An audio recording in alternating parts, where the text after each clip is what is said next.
It's the International Soccer Preview. We are Soccerphiles Canada. Welcome to Series 25, looking at the players of Euro 2024. This episode is looking at the players of Albania. Here we go! Hello and welcome again to the International Soccer Preview by Soccerphiles Canada. I'm Kevin and we continue Series 25 on the groups and players of the 2024 Euro Cup. This episode covers Albania's players. It's actually part 2 of the player media cast, and here we look at the selections. In part 1, we made a list of the candidates and introduced them and their likelihood of making the squad. And there is a link to that in the show notes. This episode will be divided into 2 sections. Well, we had 3. In section 1, we look over the list we compiled in part 1 to see who made it and who didn't. In section 2, we summarize surprises in the selection and we review injuries. And we were doing a section 3. We did it for Group A and for Spain in this group, where we revisited the predictions of starters in light of the warm-up games. Unfortunately, we have to cut that section because of time considerations. So we'll just be doing sections 1 and 2 here. Let's jump into section 1 and look at the list that we compiled in part 1 of the candidates and their likelihood. And well, we'll begin with the manager,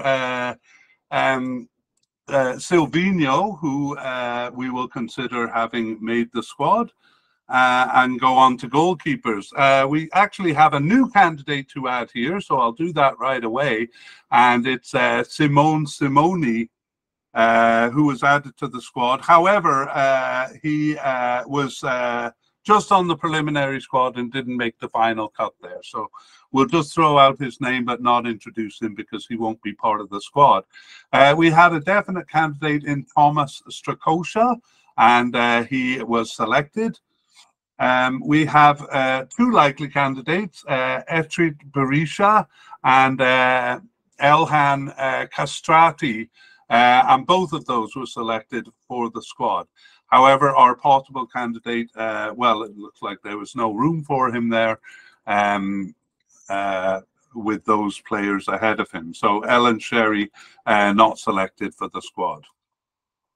On to defenders and central defenders. And we begin with the captain and definite candidate, Berat Jimshiti, and he is selected for the squad. We have 2 likely candidates, Ardian Ismaili. Ardian Ismaili is selected, and Enia Mihaj, the other likely candidate, also selected. 3 possible candidates here. The first is Arlind Ajeti, and he was selected for the squad. So was the second one, Marish Kumbula. However, the third one, John Mercenage, not selected for the squad. Okay, and actually I should have said at the beginning that we have just a 27-man preliminary squad, so just 1 player to be cut there, and we've already met him. So basically we don't have any more preliminary squad players here. Moving to left back, we have Mario Mitaj, the definite candidate who was selected, and just 1 other candidate at the possible level, Nasser Elijah, and he was chosen for the squad. On the right side, we have the first of our surprises here, but we'll deal with definite candidate El Said Hisaj, and he was selected. And the first of our likely candidates, Ivan Baliu, was selected. But we had another likely candidate who was not selected, and that is Frederick Vesely.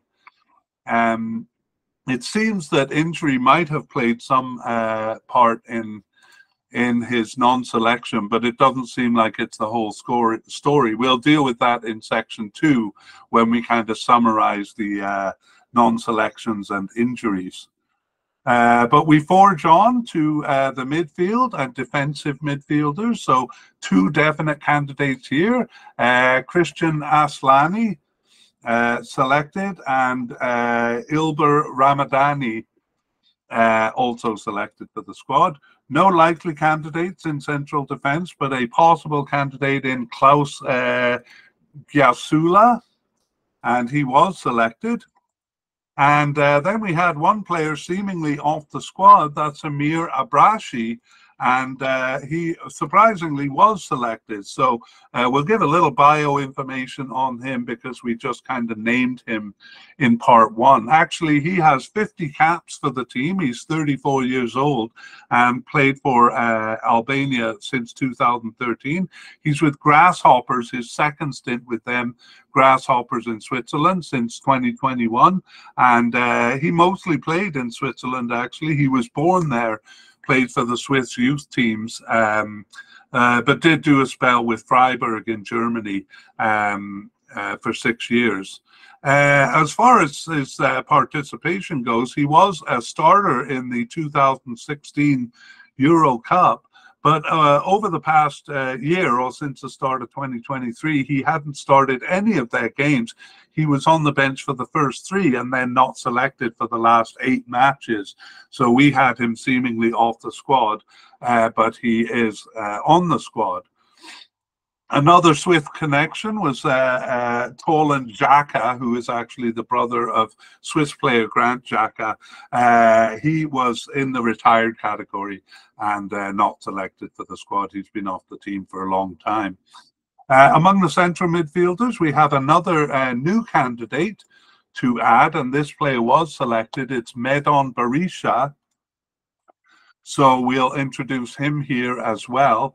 21 years old with just 1 cap since 2024 there, and brand new to the squad. He subbed in for one of the warm-up games immediately for the tournament and was on the bench for the other. So Medon Berisha added to the squad, will probably be on the bench there. And here we have another surprise non-selection in our likely candidate, KD Bare. And he was a likely candidate for us, but not selected. However, the other likely candidate, Kazim Lachi, was selected for the squad. So that is the central midfielders, basically the new player Medon Berisha brought in instead of KD Bare.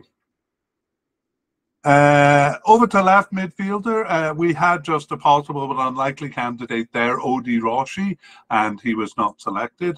And so with no right midfielders, we move on up to the attacking end of the field, and we look at left attackers, beginning with Toland Safari, a definite candidate, and he was chosen.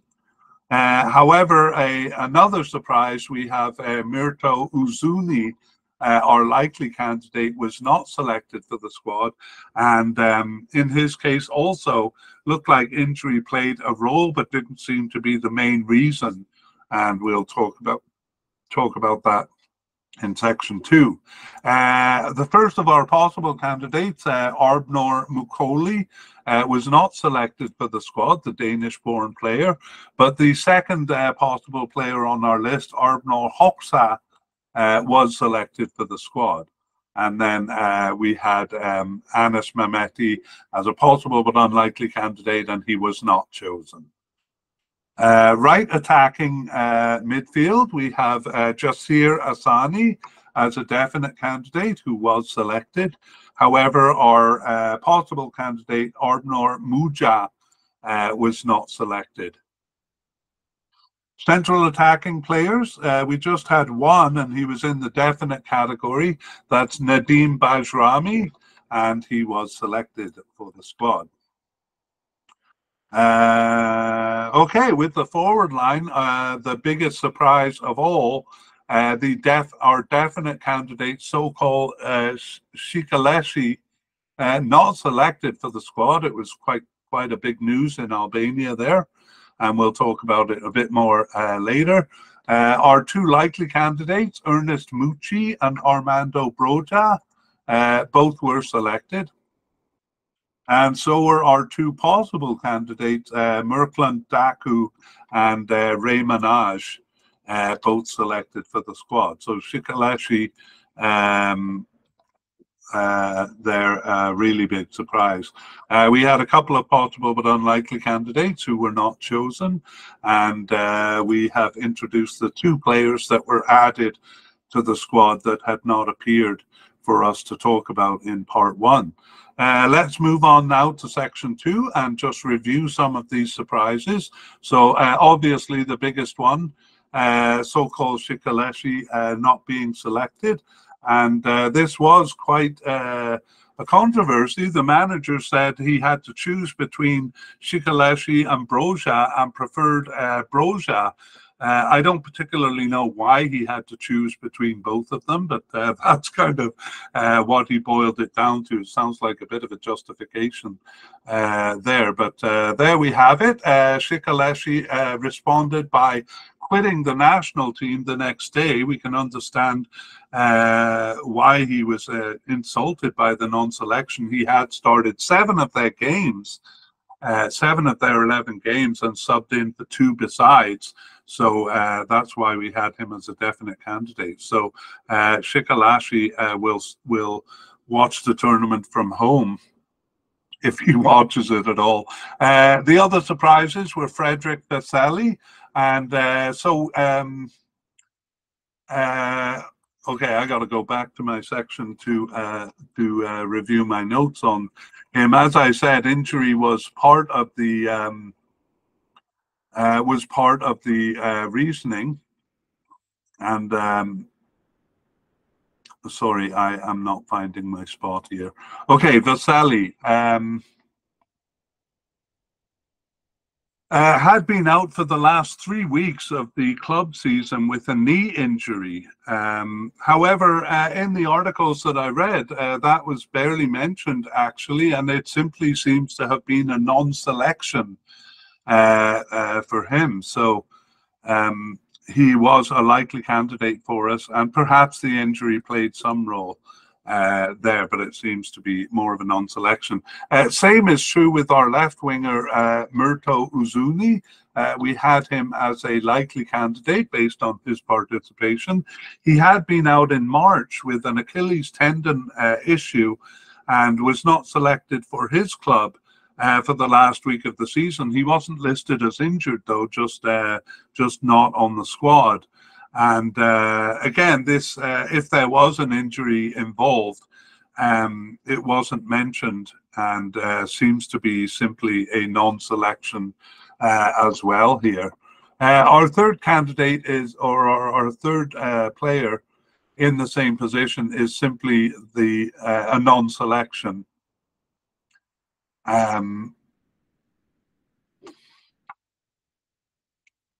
That is KD Barry, the central midfielder, not selected. He also was a likely candidate. So despite Albania being a small squad, basically in light of that, it is surprising to see 4 candidates at the likely level or higher not selected. A surprise inclusion is Amir Abrashi, and we did talk about him in the introduction, or when we introduced him. He had seemingly been off the squad, but makes the squad Amir Abrashi. And then the 2 new candidates that we mentioned, goalkeeper Simone Simoni, just on the preliminary squad, the only player on the preliminary squad there that didn't make the final squad, and central midfielder Medon Barisha, who is selected for the squad.